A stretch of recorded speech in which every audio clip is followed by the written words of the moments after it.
This is a 2019 Jeep Grand Cherokee, and my daughter's taking this vehicle back to school in Utah.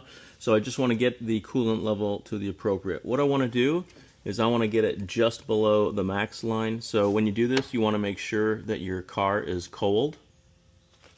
So if your car is cold, it is safe to remove the cap to this reservoir.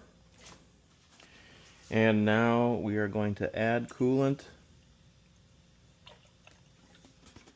And we're going to add it in small amounts, and we'll check the fluid level while we're doing it.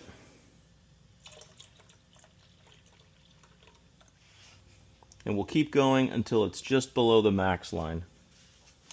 I got myself a fresh container.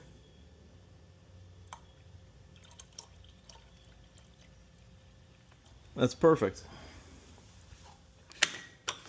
And now we'll thread the cap back on and make sure it's nice and snug.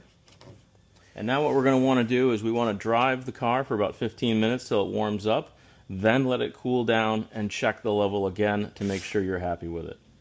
Thanks for watching. Check out the description for more information and hit that subscribe button if you'd like to see more videos.